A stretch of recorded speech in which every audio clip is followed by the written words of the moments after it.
Bonjour mes petits, alors aujourd'hui on va commencer avec le premier résumé. En fait on a trois aujourd'hui, le premier c'est l'adjectif qualificatif. Donc la première des choses, on va se poser des questions, c'est quoi un adjectif qualificatif? L'adjectif qualificatif, alors comme vous voyez dans cette image, on peut même pas savoir parmi lesquels sont les adjectifs qualificatifs. Donc, pour savoir, l'adjectif qualificatif, c'est tout ça. Par exemple, si je vois un chat, on va se poser la question, comment il est ce chat? Est-ce qu'il est mignon, méchant, affectueux, gentil? Alors, tout ça sont des adjectifs.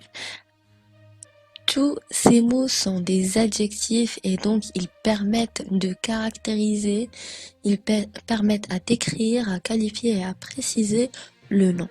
Si par exemple on a des souris rouges, un garçon heureux, une petite souris, donc rouge, heureux et petite sont des adjectifs.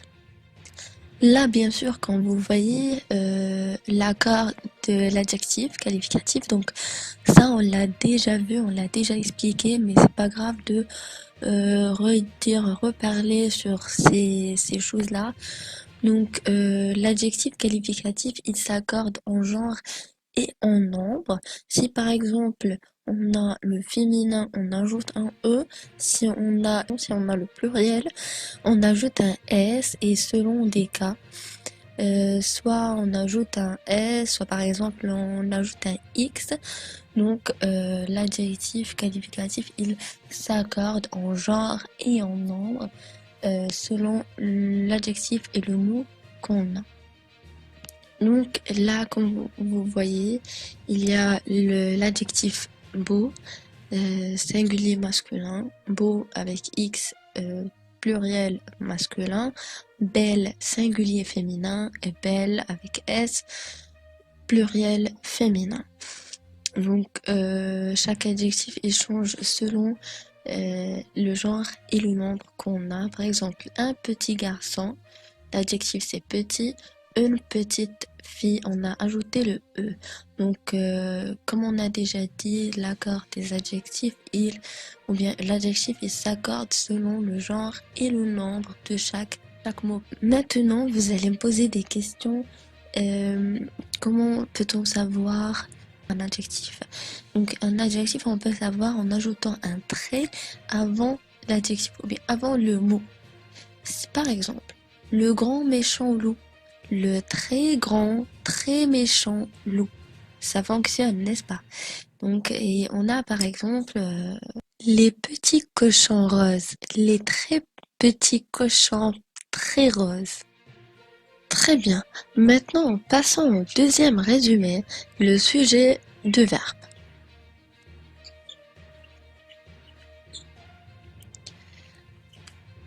Le sujet du verbe. Dans une phrase, le sujet indique de qui ou de quoi on parle. Il répond à la question « qu'est-ce qui ?» ou bien « qui est-ce qui ?»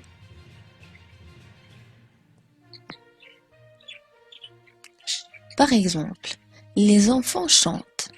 Qui est-ce qui chante? Les enfants.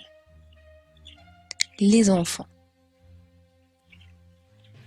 Un autre exemple, la tasse fume. Qu'est-ce qui fume? La tasse. La tasse. Maintenant, passons au troisième résumé. Les compléments d'objet, direct ou indirect. Le complément d'objet direct, c'est le COD et le complément d'objet indirect, c'est le COI. Commençons par les pronoms compléments. Ils remplacent un nom et ils se placent avant le verbe, sauf exception. Par exemple, je regarde les films, je les regarde. Les pronoms personnels compléments d'objet direct, COD, remplacent un nom sous forme d'une chose ou bien de personne définie et ils répondent à la question quoi ou bien qui. Par exemple, tu aimes les animaux? Tu aimes quoi? Les animaux. Tu les aimes. Par exemple, vous avez rencontré Marie. Vous avez rencontré qui? Marie. Vous l'avez rencontré.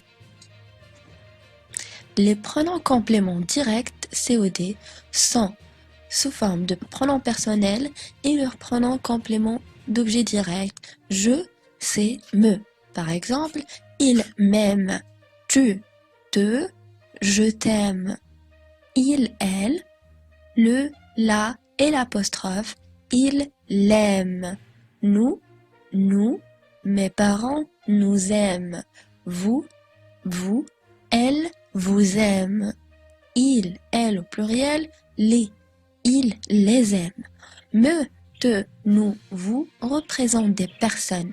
Le, la, les représentent des personnes ou des choses. Les pronoms personnels compléments d'objets indirects remplacent des noms de personnes précédés par des prépositions à. Répondent. Répondent à qui? Par exemple, il téléphone à Patrick. Il téléphone à qui? À Patrick. Il lui téléphone. Pronoms complément d'objet indirect sont pronom personnel je. Pronom complément d'objet indirect me. Par exemple, par le verbe téléphoner à quelqu'un, tu me téléphones. Tu, te, je te téléphone. Il, elle, lui, je lui téléphone. Nous, mes amis nous téléphonent. Vous, Sophie vous téléphone. Il, elle au pluriel, leur. Paul leur téléphone. Les pronoms indirects, ils sont utilisés principalement avec les verbes de communication qui se construisent avec des prépositions à quelqu'un.